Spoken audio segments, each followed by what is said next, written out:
Well, thank you.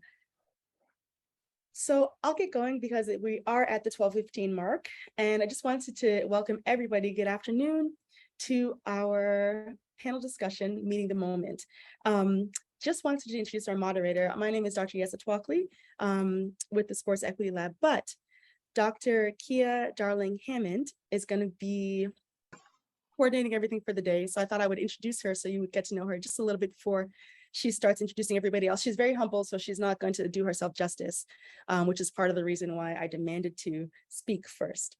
So Dr. Kia Darling Hammond is the CEO of Wise Chipmunk LLC, an education and research firm that's based in California.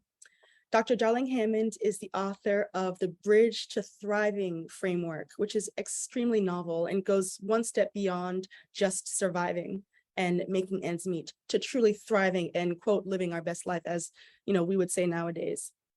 Dr. Kia focuses on human development, both children and adults, transformative justice for all, particularly those on the margins of society, and healing justice in all of her work. She's been a dear friend, a brilliant collaborator, a silly and hilarious jokester, and just an amazing person all around. It's really an honor for us to work together with Dr. Darling Hammond today and always. So I will let Dr. Darling Hammond take it away and enjoy the webinar. Wow. Thank you. Thank you so much for that really warm and beautiful introduction, Dr. Yetsa Twalkley, my good friend who invited me to moderate this panel. I feel really, really lucky to have been invited into this opportunity. I want to do some acknowledgements just to build on what's been said. I want to thank Artie from Sports Equity Lab and Peter Donahue from the Yale School of Medicine for helping to make this event possible. And related to all of that, Dr. Yetsa Twalkley, who is the director of the Sports Equity Lab at Yale, who was the person who had the vision and the fire to make this moment happen and is doing incredible work at the forefront of building equity into sports globally. Shout out to the Sports Equity Lab at Yale, which is itself meeting this moment for possibility around equity in sport and advancing an agenda for well-being and thriving, right? Moving us beyond survival to thriving. It's an independent academic research lab, and its goal is to eliminate inequities in sport while also using sport to eliminate inequities in society. So no small agenda there. As always, I want to deeply appreciate Leslie Maxey for introducing the two of us. And I want to say thank you to our speakers for joining us amidst all that's bubbling in track and field right now. It's kind of a big moment. It is actually Safe Sport Day, which always happens on August 8th, and it's about coming together to make sports safer for children, and it's also the end of the Commonwealth Games. So it's kind of a big sports day today, very exciting. So meeting the moment. While this sort of movement to make sports safe has been painstakingly built over generations, this particular moment in time at the convergence of technology and social media and a pandemic and global human rights movements and climate crisis, this moment feels singular. And that's partly because there's been such an increase in global awareness and cross-sport coalition building. So we're talking about health and well-being in new ways right now, and wholeness is on the table in a way that it hasn't been before. So humans have always been more powerful together, and that's what we're doing today. We're coming together to talk about what's possible together. And this invigorated hunger for truth and peace across the world, this feels like a moment of incredible potential. So it's a moment worth meeting. And today I get to talk about meeting that moment with three really, truly esteemed guests who I'm going to introduce right now. Anyika Onuora, Nigerian-British sprinter, nationally known by the age of 16. In her career, she has competed globally, including in Olympic Games in Beijing, London, and Rio. And beyond her many, many wins and awards and medals, she is also the author of this incredible memoir, My Hidden Race, which dropped in 2022 through Mirror Books. Anyika has generously made time for us amidst the Commonwealth Games, where she's serving as an ambassador for Team England. And I just want to say thank you for joining us today. She is joined by Edwin Moses, a distinguished American track and field competitor, known not only for his world records and Olympic medals and dozens upon dozens of wins, he's also an outspoken voice for safety and equity in the world of sports. For example, in the early 1980s, he was instrumental in reforming international and Olympic eligibility rules and helped open a pathway for direct funding for athletes with the Athletes Trust Fund. Which has become a model for future programs around the world, and is also chair of the World Anti-Doping Agency's Education Committee, which is at the, so he's at the forefront of reducing use of illegal performance-enhancing pharmaceuticals in athletics, an effort that he's been central to for decades. He's also director at the Sports Equity Lab, which made this event possible, humanitarian and an ambassador for peace. And so, Edwin, we're really, really proud and honored to have you join us today as well. Thank you for being here. And Rob Koehler, career sports administrator and outspoken advocate for athletes. He's spoken up for more athlete representation within major sports orgs, athlete human rights, collective bargaining, and welfare. He's the Director General of Global Athlete, which is an organization designed for athletes by athletes, and was previously Deputy Director General at the World Anti-Doping Agency. Rob, thank you for lending your voice to this important event today. It is truly an honor to be in this room with all three of you. So thank you, thank you, thank you. And I'd like for the audience to get to know you too. And so we're going to begin with a question about your joy and where you find joy in sports. What is it that we're here to fight for in the first place? Anyika, would you be willing to get us started and talk about the sources of your joy and love in sports? Yeah, of course. Firstly, thank you for the warm welcome, the warm introduction. It's really great to be here today. I missed my schedule during the Commonwealth Games, so thank you so much. In terms of joy for me, I always found joy from sports from a young age. So even before, track and my love for track and field, it would always be football, soccer, as you guys call it in the US. So I love soccer. I'm from Liverpool. I'm from a big sporting family. So my brother was a professional footballer. I had another brother who played basketball. Another brother who played hockey. My sisters ran and played netball. So I was always surrounded by sports, whether I liked it or not. But one thing I noticed about all of them, because they're all my elders, there was also always a sense of joy and pride and happiness that they always felt playing sports, even at a young age. So that kind of continued and followed through because, I always looked up to my siblings. So yeah, I always found so much joy and happiness in my career that became track and field, amongst all the madness that came with it, a lot of highs and lows that we go through within sport. So yeah, no matter what I was going through personally with injuries or illness or whatever, it's like the talent that I had and the sport and the dream that I fulfilled always gave me that sense of pride and so much joy. I feel really energized by that, especially the description of all the sports everywhere, all around you. It's so wonderful. Thank you for sharing that. And I wonder, would anyone, Edwin, Rob, like to jump in and share?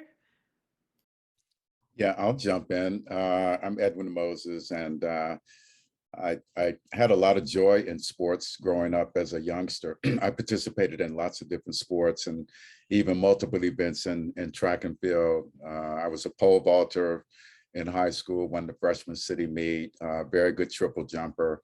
And it wasn't until when I went to college as an unrecruited high school athlete to a school, Morehouse College, that had no track and field, that I really began to bloom in the sport. And so I went from an unrecruitable athlete to Olympic champion in 3 years. During the course of that time, I was jumping over fences to go train because we didn't have a track in the field.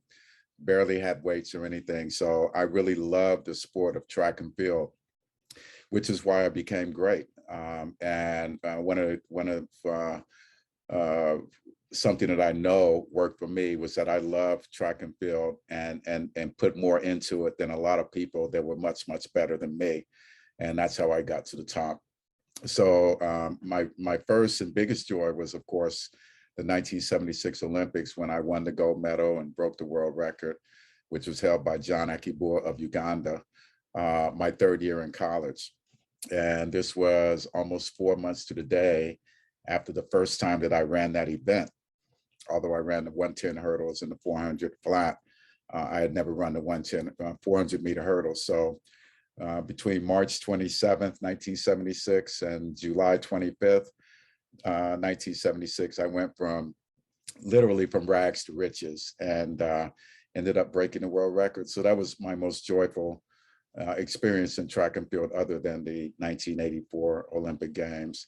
And then as we go further into the conversation, I can talk a bit about a lot of the circumstances that were in effect at that time, from having to deal with the press, being a 20-year-old naive student studying physics and engineering, to being thrust into the world of international sports and dealing with journalists and finding out what the federations were about and fighting for equity for athletes. I can discuss that later. Thank you so much. I really hear that accomplishment, right? That passion, that hard work, and triumph. Thank you for sharing that, Edwin. Rob, what would you add? Well, I think I would add, not to the degree that my two colleagues have spoken, but for me, sport was all about joy. I competed in so many sports growing up, and that I remember 3 years ago talking around my family and about the football national championships that I was in. And my parents actually turned to me and said, "You never played football." That's how many sports I played. So I played a lot of sports growing up, and it really was a sense of joy. My main sport was ice hockey. I played at a fairly high level. But growing up, I didn't watch TV, very little TV, and just couldn't wait to get out and play.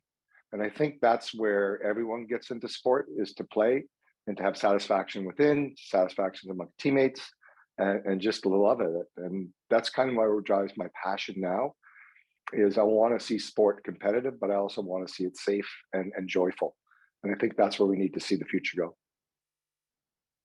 So beautiful. Thank you so much. I didn't play sports at any kind of comparable level, but I did swim. And my moment of joy was finally mastering butterfly, which was so hard, but feeling that embodiment, that joyfulness, was really big for me. So thank you for sharing all of that about your talent, your hard work, your triumph, enjoying one another and your peers and colleagues. So as Rob pointed out, there are challenges in sport that we want to grapple with, that we want to tackle and overcome to make it possible for people to enjoy sport across the lifespan. And so the first question related to that for the panelists is about safety conditions, right? What are the safety conditions that are needed so that athletes can enjoy and persevere and be in sport? Anyika, in your book, you talk about choosing silence and self-preservation over truth. And I think that speaks to the gravity of some of the safety challenges that exist. So I'd love to hear from y'all about that. What are the conditions for safety that we need to move towards and push towards? Anybody can start. Well, I think for me, when I think back to my personal career, there was a lot of times that I feel like I was silenced, and I didn't feel like my voice was always heard.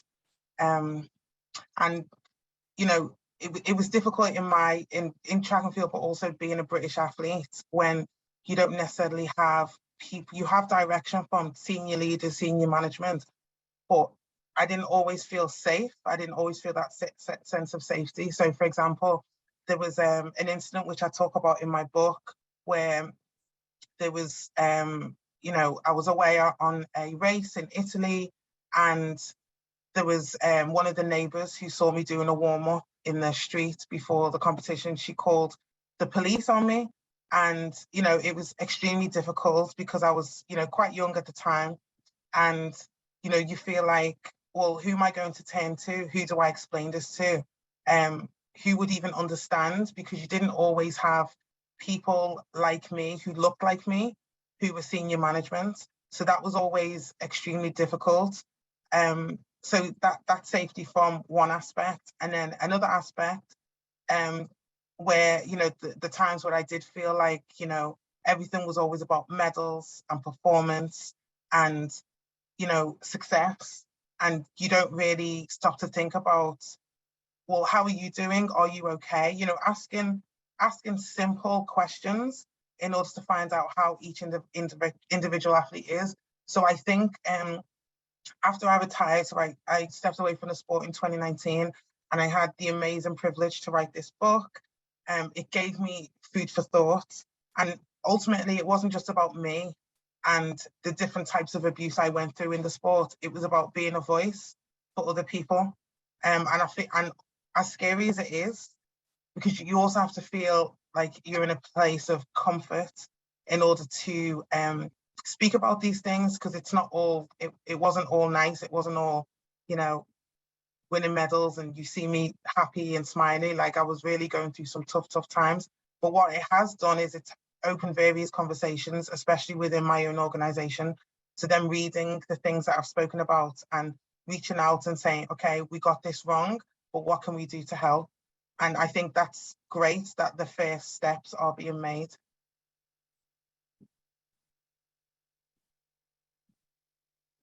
Thank you so much. I mean, something there, so much about not being clear where to find advocacy and protection and support, but also being able to leverage a platform when you're ready to speak up and speak out, which is really so powerful.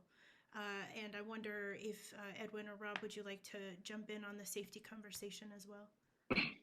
Yeah, I'd be happy to. Go ahead. You go ahead, Rob. No, you've got more medals than I do. Okay, I want to go back to the dinosaur ages when I first started competing to kind of draw a baseline for everything that we're talking about. And during that time, there was no equity for athletes, no voice for athletes. And so around in the late 70s and early 80s, the Athletes Advisory Council of the United States Olympic Committee was the first federation in the world to demand voting rights for athletes. And we were able to get the US Olympic Committee to agree to, on every committee, everything involving the United States Olympic Committee, every decision that was made, we made an agreement so that athletes had 20% of the votes on everything. The Athletes Advisory Council was a very powerful organization. And during those days, as an example, the IOC had completely banned the possibility of athletes taking money, having shoe contracts, doing any kind of endorsements. And it was very insidious. In fact, to the point where I was working as an engineer, you could not even take time off of your job and be compensated for that without the possibility of being penalized and losing your eligibility. There was a great story in 1978, and I think it was a Times of London, where myself and Sebco and quite a few other athletes were threatened to be banned because some money came up missing at one of the track meets. I believe it was Gateshead, and the story came out in the newspaper was that the athletes were paid, and none of us admitted it, and nothing could be done. But that was a degree of control in which the international federations had control over the athletes. So in 1981, I was a part of a commission that went and talked to the previous head of the International Federation, and I can't think of his name, Lord Callanan from Ireland, who was the head of the IAAF at the time. The new president of the IOC was Juan Antonio Samaranch. Myself and a gentleman by the name of Olin Castle, who was the director of USA Track and Field, and we put a proposal together to lighten up on the IOC regulations for amateurism and allow amateurs to be able to specifically in track and field. Skiing was already kind of a quasi-professional sport. They could not control it. The athletes were making money, but track and field became the first sport to definitively be able to market itself and be athletes to have the ability to take money. And they designed this with a mechanism called the trust fund, which Linda, you mentioned earlier, which allowed us to take money and basically put it in an escrow account and then submit our receipts and get the money. So that was the first layer of professionalism that was allowed. But during that time, the sports federations had complete control and complete power over the athletes.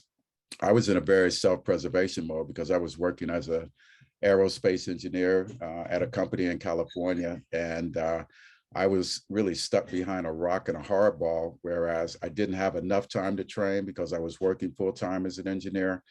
And at the same time, I couldn't take time off and be compensated by the company to be able to train. And with the 1980 Olympic Games coming up, that really put me really behind the 8 ball.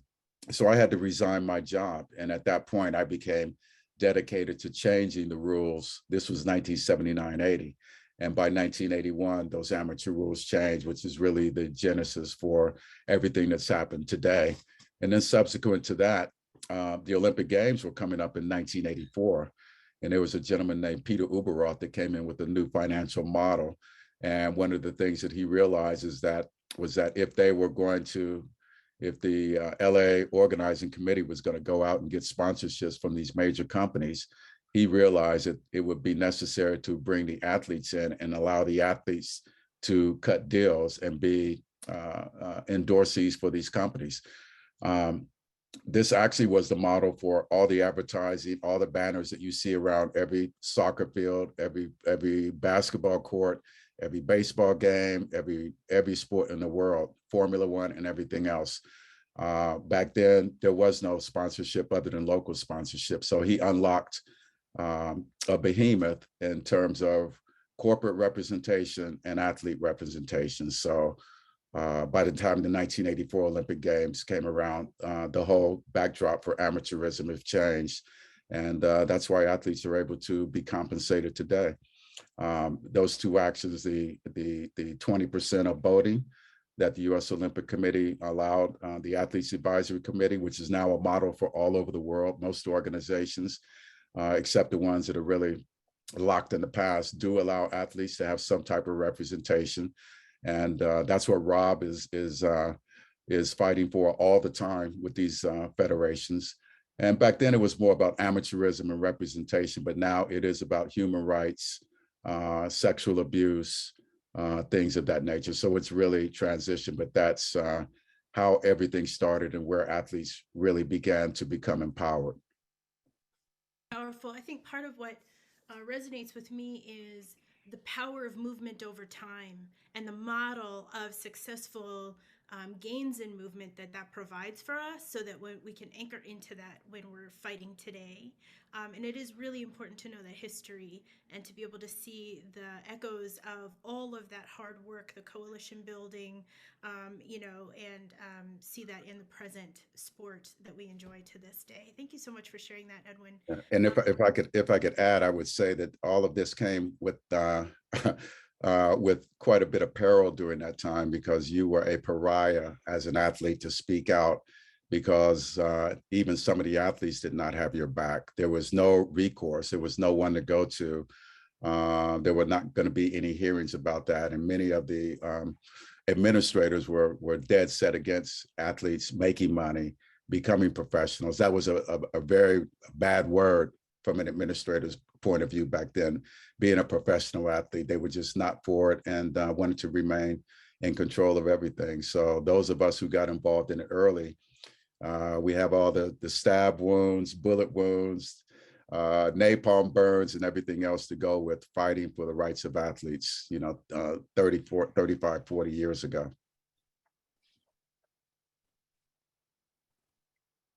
It was unsafe to speak up. And I appreciate you also drawing the connection to administrators, because that actually opens the door to you, Rob, and the work that you do. Do you want to add on to that? Yeah, I mean, it's Safe Sport Day today, and you often reflect. While I'm not a big fan of days for things because it's a year-round commitment. In general, and it follows what everyone said so far, sport needs a major correction. And that is because the power imbalance is so strong. Where athletes don't have equal say, equal rights. And we should move forward and to look into the world of collective bargaining, where while it's not perfect, it does provide some safety and protection for athletes moving forward where they have representation. And what we've experienced over the past several years has really strengthened that argument, because it was mentioned that there's a fear of retribution. There's not only fear of retribution when you speak up, but it's real for athletes. The athletes are silenced. This is going on all the time. Athletes that are coming forward with sexual, physical, emotional abuse that's happening in their sport are either told it's the way sport is run, so they're normalizing the behavior. And it's not until the athletes get out of the sport, they realize that behavior was not normal whatsoever. And until we get to the point where there's a safe place for athletes to report, but a safe space that is backed by human rights, because this is all about human rights, child rights, to ensure that their rights are respected. And when they do report something, it's not sport administrators managing their own reports.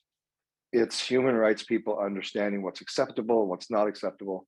And if they're heard in a very different area, sport is so insular, there are so many conflicts of interests, that there's an inherent interest right now to protect.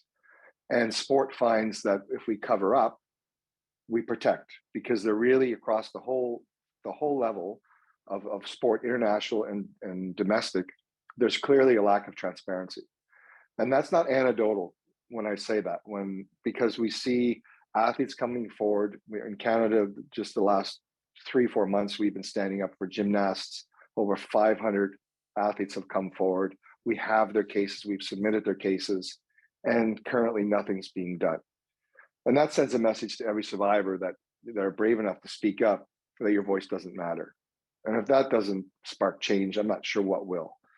So that's moving forward is something that we believe is really important to address the core root of the problem. And until we do that, I think we're going to have these conversations over and over again. And it's happening within sport administrators as well. We have a case right now in the United States where someone's being offered an NDA not to report something. I mean, that is criminal, it's illegal, but it's being done. And we also have that in Canada as well, where staff have seen wrongdoings, things being reported, and are asked to sign an NDA and being bought out to get them out of sport. So there's a real correction that's needed. And we have to go back to who are the number one stakeholders in sport? It's the athletes. And not to give them an equal partnership, I think is short-sighted and needs to change immediately. It's powerful. I think that also points us in the direction of the sort of follow-up question, this connection between safety and equity, right? And Anyika, Edwin, Rob, you all grapple with the sort of dynamic ways that different aspects of identity can intersect to make the experience in sport difficult. Age, right? We talked about amateurism, age, race, gender, right? Vulnerabilities that show up along the lines of, not having the resources to subsidize your sport yourself, your athleticism. Anyika, you talk in your book about having to win a race so that you can have the resources to continue to compete. These sorts of pressures. So I think there's a conversation to be had around the different aspects of athleticism and competition, like relationships and resources, like beliefs and attitudes and policies and structures, the things that people say out loud and the things that people keep quiet to move us forward. And I actually think you've covered all of that. I wonder if there's any of you would like to add to the conversation around equity before we move to a call to action. I would just like to add one thing, if possible, and it's for people to think about. If I sent a document out today and indicated that 500 gymnasts have come forward, 150 boxing athletes, hundreds of Larry Nassar survivors who kept fighting to be heard, and it wasn't until they did never stop to be heard. But if I changed all those things to say X elementary school and X high school in your county, this was happening, the response and reaction to any type of this behavior would be dealt with swiftly. People would be made accountable, and it would be made sure that it wouldn't be repeated. But for some reason, excuse me, when we have the word sport or athletics, track and field, we think maybe this is okay, and we'll manage it internally. And things go away over time because athletes come in and out of the system very quickly. There's the problem. And if that doesn't open your eyes to say, why are we letting this type of behavior happen in sport where we would not allow it to happen in any other parts of society per se?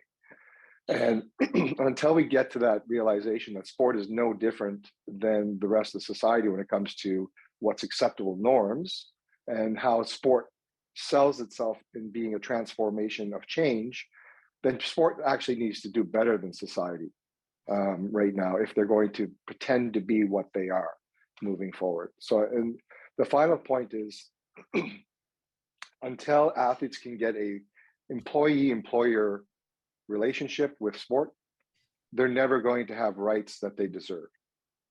Because if you're protected under employee-employee benefits, you have protections for you under civil laws in most countries. So that's kind of moving forward where we look at what needs to happen. And I would just, I concur 100% with what Rob says. And I think that the sports administrators, some of them are very, they've been very successful in using athletes that are afraid to say anything to continually control the remainder of the athletes. And I think, Anyika, you probably would concur with me. I'm sure that you've got some names in the back of your mind of people who refused to do the right thing at the right time because perhaps they wanted to become a team manager or get on a commission or move up in the federation. And there are some sports administrators that are very shrewd in using them as a resource to control the remainder of the athletes. And it becomes very difficult to call out these particular athletes because of the peer pressure involved. And because in many cases, as in my case, we're dealing with the anti-doping in the United States, a lot of them were my friends. And no one wants to report on their friends, even though they may be doing the wrong thing. So there's that kind of peer pressure involved as well that allows this kind of behavior to continue. Yeah, I would definitely agree with what both Rob and Edwin have said. I think there's always been, I think administrators are very good at just covering things up, and that's always been the norm for such a long time. And athletes have been scared to speak up. I was in that same position. You know, if I spoke about this or that, I would get my funding cut, and you know, it's like you have to toe the line. But then what happens then if you are going through your own individual personal circumstances with, you know, any form of abuse or whatever, and it's like, well, do I risk losing my funding and my shoe sponsors and making teams, or do I speak up and try and find some way to either resolve the situation or at the very least find some peace? Because I definitely found a sense of peace and healing through writing all the things that I went through. It wasn't nice and it wasn't pretty, but I definitely found that. But again, that's my own personal experience. But I think now we live in a world where administrators can't afford to turn a blind eye to situations anymore. Like it's about listening to the athletes, making sure that their wants and needs are heard, and find a way to move forward, so we can, you know, eradicate all of these awful things that are happening within the various sports. And also what Rob was saying is absolutely, I think, the solution, and that's collective bargaining. Back as early as the early 1980s, I put together a program to really begin to discuss how track and field could become a professional sport, how to break up the cartel of the meeting promoters who were not paying athletes very well at all back then, except for the few of us who were in a position to demand the money. And I was one of them. But surprisingly, the athletes were not even interested in becoming a much more professional sport. And it's remained that way for the last 30, 40 years. I like the model of tennis and golf for track and field, where the associations and federations basically promote the meets, and the majority of the money is passed through in big prize money to the athletes, because track and field is, at the end of the day, an individual sport, and until and unless you get to championship levels like a Commonwealth Games or an Olympic Games. Other than that, you're basically out there on your own wherever you are in the world training. And so I've always been a proponent of making track and field like golf and like tennis, where the athletes are getting the majority of the funding, and the organizations put on the competitions and pay the athletes for what they're actually worth.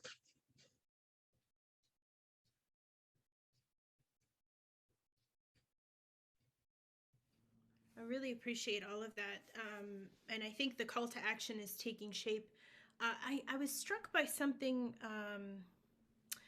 uh, Rob, you said something about once you sort of put sport in the mix. It's like we're very sympathetic to the harms that people experience in other contexts, but once you sort of put sport in the mix, something changes. And I'm wondering if you all have thoughts about whether that's related to fame, you know, the sort of the ways that you're all already famous, so you may not be able to relate to what it's like to not be famous, I don't know, but you know, the ways that the general public might view athletes as already having won something big in society, maybe reducing their ability to be sympathetic, or is it more that we need to do more educating of the public about what happens in sport anyway?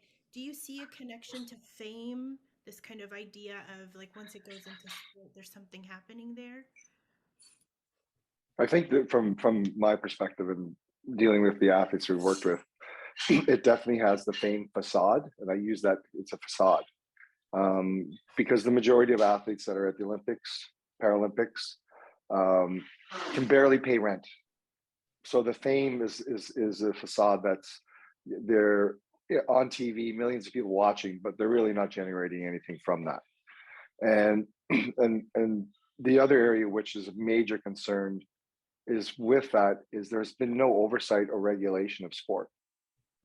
So they've operated in their own little world, and they use the word called sport autonomy, the autonomy of sport. Governments can't get involved. I'm sorry, but governments invest a ton of money into sport. Athletes go and compete on behalf of their countries. And to say that sport shouldn't have oversight and accountability, and then if abuse is happening in the sport, that those need to be made accountable. And if they're not made accountable, we should look at some criminal aspects to this. We're turning our eyes away from the problem. We have a major crisis in sport right now. And I'm talking Canada, US. I mentioned in our pre-call, we're dealing with 2 countries in Africa right now. We know of abuse issues happening in the Caribbean, where athletes are being forced to pay money to get back, or forced to have sex with someone in order to fly back to their country. These things are going on, and athletes are afraid to report it. We know it's happening, and that's where we need to really push. And I continue to say, until we level that playing field on the power of imbalance, this is not going to stop. Yes, social media and the ability for athletes to speak up is there now. But if you talk to any survivor, that first step in going public and speaking up is so re-traumatizing, so hard, that it's just a hard step to make. And nor should they be required to do that. It's only when they're ready to do it and ready to speak up, that's when they should have their voice. Otherwise, there should be someone there protecting them and keeping them safe, and an advocate for them as they move forward.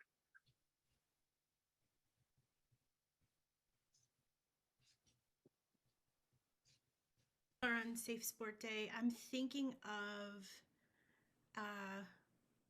thinking of like you all as young people, you know, playing ice hockey, running fast, fast, fast, hurdling with abandon, um, you know, being joyful in your embodied sport experience, and then all of the ways that then being able to compete and participate in an organized way, there are all these things that can just strip that joy, strip safety.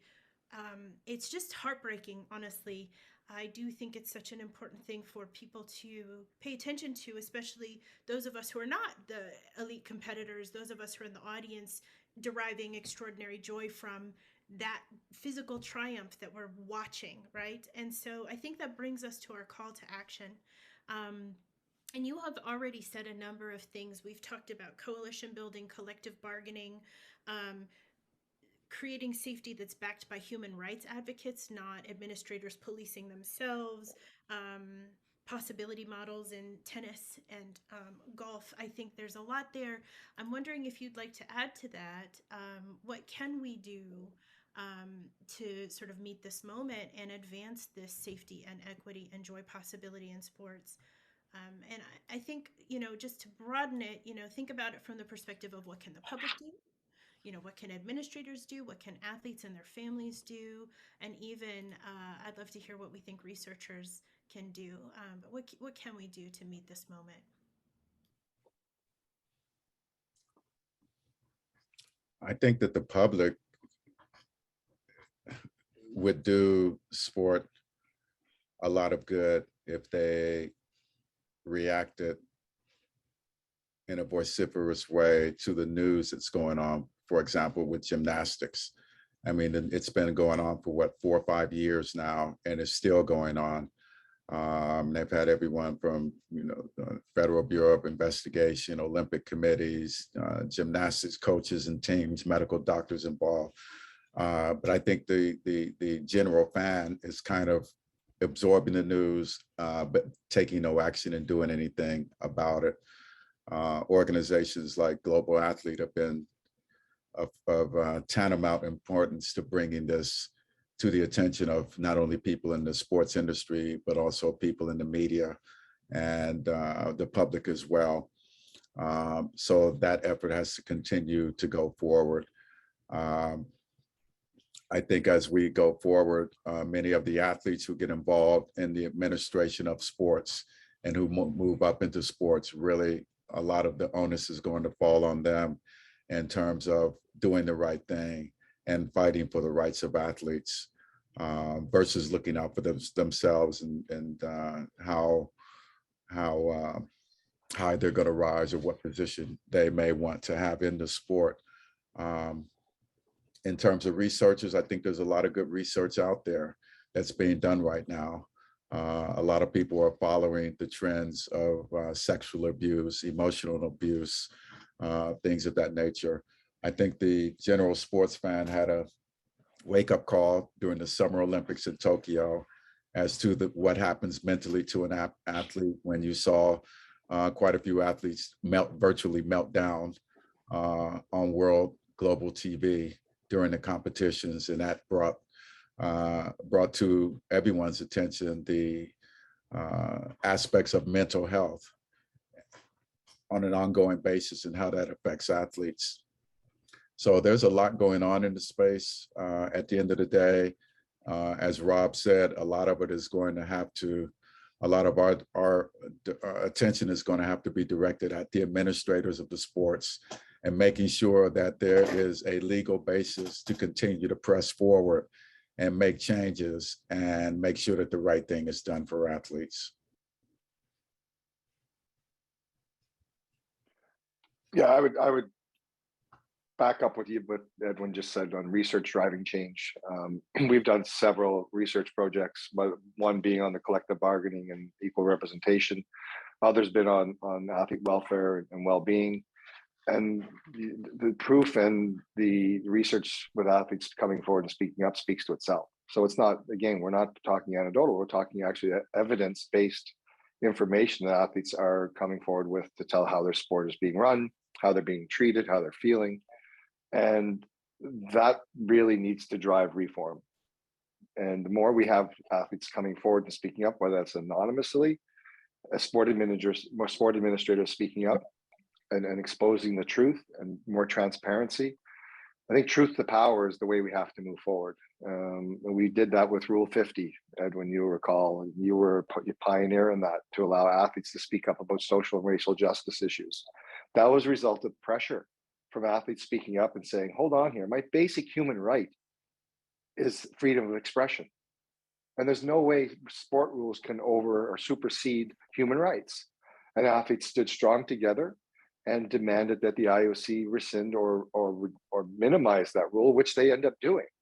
And even when the athletes were in Tokyo, they took the podium to stand up for social racial justice. And we said, anyone that the IOC comes after, we will legally defend with human rights experts. The IOC didn't do anything to anybody because they knew that athletes would have protection. And that goes back to safe sport, but the power imbalance. When sporting organizations know athletes are being represented, they're going to have legal support to defend themselves and push forward. Sport administrators are going to have to back down a little bit on this power that they yield over the athletes. So I go back to the whole idea of it's time for athletes to be represented, time for them to have the deserving, whether it's income, but at the very least, let's have a discussion about an equal vote around the table, transparency that drives the change. And no more of this bottom down approach of you stick to dribbling the basketball and we'll look after everything else. That's an archaic, outdated system. I think moving forward, we need to really bring engagement. And I say that not in a way to hurt sport. I say that if you look at all evidence out there, collective bargaining and equal representation yields benefit for the athletes and the sport in general, both to player safety and economic revenues coming into sport. That's where we need to move forward, because we need to create this, we need to get rid of this power imbalance and make sports safer, more enjoyable for athletes to help it grow. Yeah, 100% agree with both what Moses, Edwin, and Rob have said. And just to kind of piggyback off that, and for someone who's quite recently retired, I retired from track and field in 2019. And I always used to think to myself as an athlete, what changes would I like to see? You know, in my federation, there's a lot of what I would say dinosaurs. There's a lot of that. And they're not willing to move or change or shift. And it's always the athletes who have to adapt, or we're forced to make the changes. And, you know, we don't always get a say in those decisions that are made. So over the last few years, certain things have been brought to light. You know, more people are speaking up. I definitely think the untimely murder of George Floyd and Breonna Taylor, that kind of catapulted a lot in the sport, and just sports in general. But also, you know, being able to sit on committees as athletes and being the voice for athletes. My current role here in Birmingham during the Commonwealth Games, being part of the Athletes Advisory Group. So you have the board, and then you have the group of athletes who liaise with the board in terms of what would we want to see from an athlete's perspective during the games itself. And with Team England having the biggest team, but also for someone who's competed for Team England in various Commonwealth Games, like you ultimately see the impact that it's making, and you see how the dynamics are behind the scenes. So Rob mentioned about the power dynamic and how, you know, the administrators always want to find or attempt to find ways to have their own way with certain things, whereas we as athletes want to be able to push back on those decisions that are made. And I think in those key moments, it makes me start to understand and realize, like, no, the tides are turning, you know, the athletes do have a voice. We are powerful. Yeah, and just being able to use that moving forward. So it's all about creating change and being able to see that. And yeah, I think using the opportunities like this, since, you know, moving away from the sport and using my voice, I can definitely see how the impact and times are moving forward for the better. And I think I just want to inject at this point that you were talking about the athletes and the fact that athletes need to have more rights. Going back to 1981, when I proposed for track and field to be a professional sport and set up an actual news conference and had quite a few agents and athletes that were supposed to attend. And at the end of the day, no one came. And I think at this point, I have to inject that it's incumbent upon today's athletes to decide what kind of sport they want to exist in. And athletes and agents as well, because in track and field, so much of the activities and so much of the economic transfer of wealth is controlled by the agents and their athletes. And at the World Championships, last week, 2 weeks ago, I talked to a lot of friends of mine who are agents, and they are of the opinion that the agents actually have too much power and are in the way of keeping the athletes from being independent, becoming more like tennis and golf professionals, and advancing the sport. So I don't want to let the athletes nor the agents off the hook as well, because they have a tremendous arsenal at their disposal. And at the end of the day, it's going to be up to the athletes who are out there today to make those kind of changes. I mean, I can advise and I can consult and I can give perspective, but it's up to the people who are in the sport today to decide what kind of sport they want to live in. And one of the examples that I bring up in my particular sport, if you watch the NBA here in the United States on Turner Broadcasting, before every major game, championship game, and during the preseason, they have 4 or 5 former athletes who are giving commentary on the sport. And the fans love that, and they get to hear directly from the athletes. In track and field, there's very little of that because there's nowhere to go in the sport economically, and the television audiences are not as big to really sustain that. So those kind of things are what are going to end up building the sport in the end. And I mentioned that to quite a few people, that you've got to bring the experienced, mature athletes back to commentate on the sport, and you've got to somehow give the younger athletes an incentive and give them direction as to why the sport really needs to change. And that can only come from some of the senior athletes. That really brings to mind something that you said earlier, Anyika, about peace and healing. So Edwin, when you said, athletes need to decide what kind of sport they want to exist in, there's this choice between sort of a sport that makes it possible for there to be peace, right, and for there to be well-being, versus a sport that's sort of designed for scarcity and abuse. I think there's a sort of a razor's edge when you're talking about competition and money's in the mix, that people have to walk on when they're trying to participate. And I really appreciate all of what you've given to the audience to guide them. Speak truth to power, have outspoken advocacy visible, decide what you're willing to fight for, and really leveraging elders in sport and advanced and experienced colleagues in sport to help younger people in sport really decide how they want to show up and what kind of sport they want to be a part of building. We might have time for just a question or two, if that's okay, from the audience.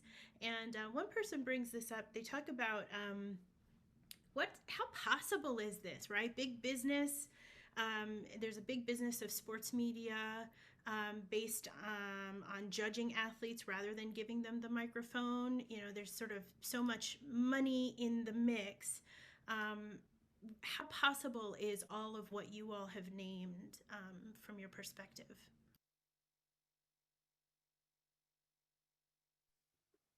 I think it's very possible. It's not going to be easy. But if you look at over the past 2 years, 3 years, what the athlete movement has done in the space of athlete rights, and I'll just highlight a few. One is, we talked about the Rule 50 and the social racial justice, being able to speak up, not take a podium, but speak up in press conferences and addressing issues that are happening in society that are important to athletes. That's allowable. So they can do it. You recall that women weren't allowed to bring their breastfeeding babies to Tokyo. Athletes stood up and they were forced to change those rules. The changing of women's bikinis in handball, the athletes stood up. Those changes happened. The call by Ukrainian athletes to have the Belarusian, Russian athletes suspended from the Olympic Games, the Paralympic Games. They did it and it worked and they were suspended. I could go on how many instances that we've worked with over the past several years that we've seen change. It's going to be a tough road. It's not going to be easy, but it's going to continue to have to happen because, as we said, you go to the core root of the problem. And until we get that power imbalance fixed, my fear is that we won't have safe sport, because it will continue to attract the people that can benefit and abuse the system. And who is the ones that suffer are the athletes. So I think it's possible. We wouldn't be doing it if it wasn't possible. But it's going to take a lot of allies, researchers, like allies in all the different areas outside sports. So research, human rights experts, coming forward as one to push this forward for the benefit of sport and the athletes in general. So I think it's possible.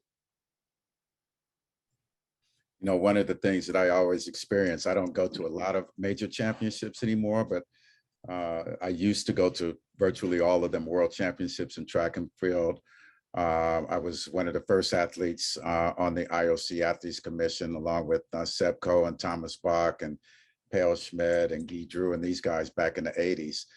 But even at the World Championships this year, when I walk in, and you know, I'm an Olympian, world record holder and all that, when I walk up into the DIOS, one of the first questions I always ask myself when I look around and see who's there is, who are all these people and what are they doing there? And what do they have to do with the athletes that are out on the track? And every time I go to a competition, that's one of the first things that hits me, because you know, I've been in the trenches for fighting for athletes' rights, rights to make money, rights to do marketing and have a career with the sport, fighting for a fair and level playing field with drug testing, which Anyika, I don't know if you know that in 1988, 89, the United States track and field athletes were the first ones to demand that we have out of competition testing. And we got it passed within our national federation. And then we made sure that the Olympic Committee, United States Olympic Committee, had no choice but to start out of competition testing. And I was the chairman of both of those committees to make all that happen. So athletes, as Rob said, do have a voice and do have a lot to say. The question is, which athletes are going to have the gumption to stand up while they're at the top of their career and say that we want these kind of changes to exist. But it's always funny to me. I always ask, who are these people and what do they have to do with the sport from all these countries around the world? And basically they're holding control of a franchise that holds back on the rights of athletes. It's just my thesis that actually needs to change, as Rob believes as well. And the sport, my sport, and a lot of other sports are not going to do any better until athletes begin to take control of their sports and the direction and the future of those sports. Yeah, it's powerful. Anyika, last word before we move to the end of the event? Yeah, Definitely. Just to echo what Edwin was saying. I also wasn't aware of the anti-doping the whereabouts field that you put in. So obviously incredible work as per usual. But it just goes to show just how impactful that the athletes are, like the likes of Edwin, just making these various changes across the board and just being so outspoken, just being a leader, which is what we need. And just to also piggyback off what you said, so I'm also finding that when I'm here in Birmingham for the Commonwealth, and now I'm behind the scenes and I'm sitting amongst the delegates and the partners, stakeholders, VIPs, royalty, sitting in the royal box, and I'm like, okay, what is everyone's purpose? You're there watching 40,000 athletes compete. You don't know their own, because everyone's got a story, right? Everyone has their own personal story, but like, what is your purpose? Like, what are you doing here, as opposed to just milking the free alcohol and the free foods and all of that? So as frustrating as it is, it also makes me realize that the things that I'm doing and the questions that I'm asking are not easy, but I'm really proud of the way I'm asking them and being in this position that I am in. Because, I was, you're completely oblivious and you're completely unaware of things when you're just got complete tunnel vision, focus on your performance. And now you're behind the scenes, you realize, no, like these changes need to happen because this isn't right. This isn't a good look. And then just going back to what you're saying, Dr. Keir, in terms of media and how athletes can leverage that. One thing that I really, really love is athletes being outspoken, particularly in an Olympic year. So everyone always says, oh, well, not everyone, but some people tend to say, oh, well, let's keep politics out of sport. Every single Olympic cycle, let's just leave politics out of it all the time. Why does sport have to be political? People forget that that's literally athletes' lives. Like, you don't get a say in it, whether it's race, whether it's gender, whether it's fighting for any form of equality. It's not just about, shut up and dribble, or shut up, put your spikes on and run. We don't get that. It's not just about what the public sees in terms of winning medals and competing on, on the biggest stage. Like, some of us have got some real life situations. And what I love seeing is athletes being outspoken. And I admit, like, not everyone's in a position to do it. So, both Rob and Edwin have said, like, it's not easy for athletes to speak up. I was like that. I completely get that. But for the athletes who do and are in a position to speak up for others, particularly in an Olympic year, it's so important because they're using that platform on a global scale. I mean, we're better to do it than at the Olympic Games or in the lead up to the Olympic Games.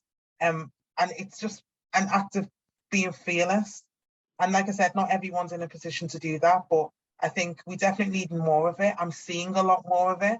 I was there screaming at my TV every time an athlete would speak up about something, because we were always told to just keep quiet or just don't talk about this.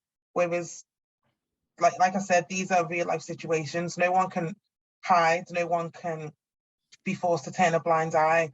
For example, with the gymnastics and Larry Nassar, we had our own situation in the UK with the British gymnastics also facing years of abuse. And people always say, oh, that's the US problem, that's not ours. Whereas I was aware it was happening because the athletes who are in various sports were also telling me.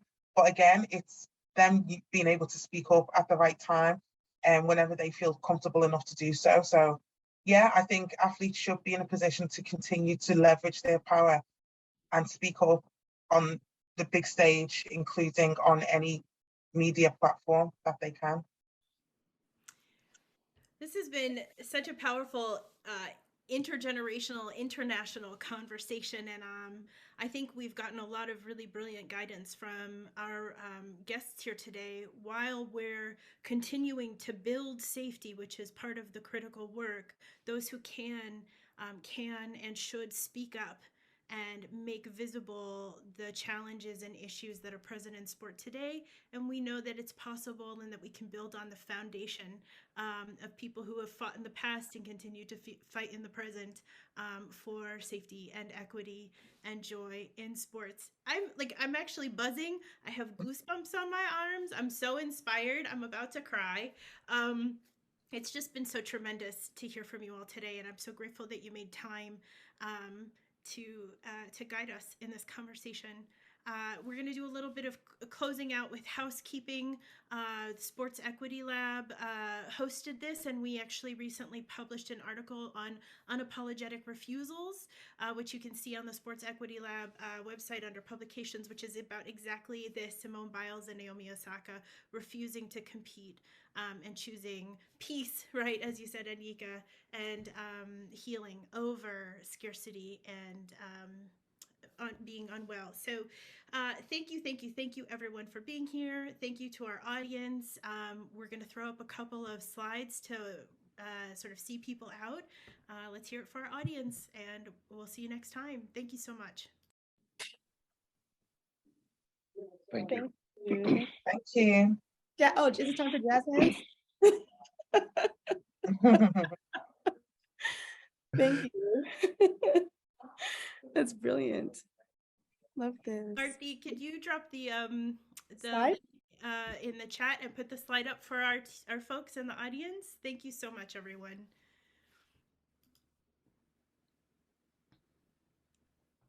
Yes, thank you so much. For feedback, if you want to offer feedback, you can go to this link that I'm dropping in the chat right now. Thank you so much. Thanks, everyone. Thank you, Isaac. Yes, yes, yes. Thank you for being here, everyone. Safe Sport Day, take the pledge, get involved. Check us out at Sports Equity Lab and follow our amazing guests. Thank you so much.